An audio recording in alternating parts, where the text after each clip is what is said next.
BNS এর অন্তর্গত police চলবে। It's a discipline organization. গত 5 বছর পলিটিক্যাল অ্যাট্রোসিটি, পলিটিক্যালি যে ভায়োলেন্ট হয়েছেন, যারা সাফার করেছেন, তারা তথ্য প্রমাণ এবং কেউ যদি ইনজুরি হয়ে থাকেন, মেডিকেল থাকে, তার তথ্য প্রমাণ ডকুমেন্ট দিয়ে, আর যাদের কাছে তথ্য প্রমাণ নেই, পুলিশ তদন্ত করে দেখবে অভিযোগ সঠিক কিনা। নতুন করে থানাগুলোতে এফআইআর করতে পারেন। কারা 3টে স্তরে, মূলত 4টে স্তরে আমরা গুরুত্ব দিতে চাই। একটা হচ্ছে রাজনৈতিক হিংসার বলি, মানে সাফারার। দ্বিতীয় হচ্ছে পুলিশের দ্বারা অন্যায়ভাবে অত্যাচারিত, 5 দিন ধরে ডিটেন করে এনে শুধু পিটিয়েছে, কোর্টে পাঠিয়েছে বা পাঠায়নি, এরকম অনেক পুলিশ ইনভলভ হয়ে গেছিল।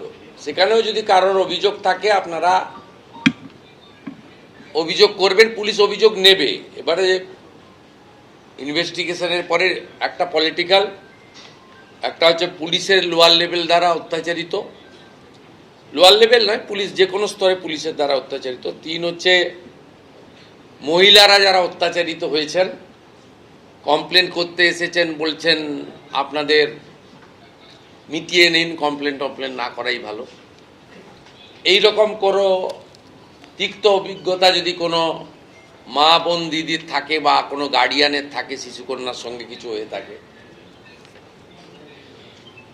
সেগুলো আপনারা নতুন করে কমপ্লেন দিতে পারেন। আমরা ইনভেস্টিগেশন করে লফুল অ্যাকশন নিতে বলেছি। আর চতুর্থত হচ্ছে কেন্দ্র এবং রাজ্য সরকারের কোনো স্কিম পেতে গিয়ে কাউকে পয়সা দিতে হয়েছে, কাটমানি দিতে হয়েছে, ঘুষ দিতে হয়েছে, সেক্ষেত্রে আমরা দুটো ইলেকট্রনিক্স ডকুমেন্টকে এনকারেজ করেছি।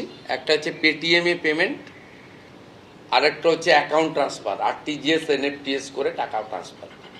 একে বলেছি আমরা এই ডকুমেন্ট পেলে অ্যারেস্ট করে দিতে, মানে এর আর কিছু ডকুমেন্ট লাগবে না। বিএনএসএ ইটস ইলেকট্রনিক্স ডকুমেন্টকে, ডিভাইস ডকুমেন্টকে অ্যাকসেপ্ট করা হয়েছে, এটা একদম।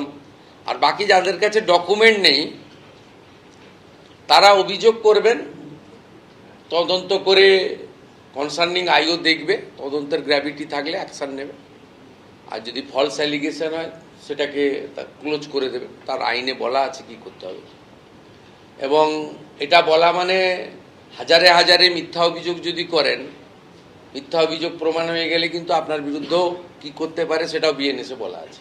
এবিপি আনন্দ, এগিয়ে থাকে, এগিয়ে রাখে।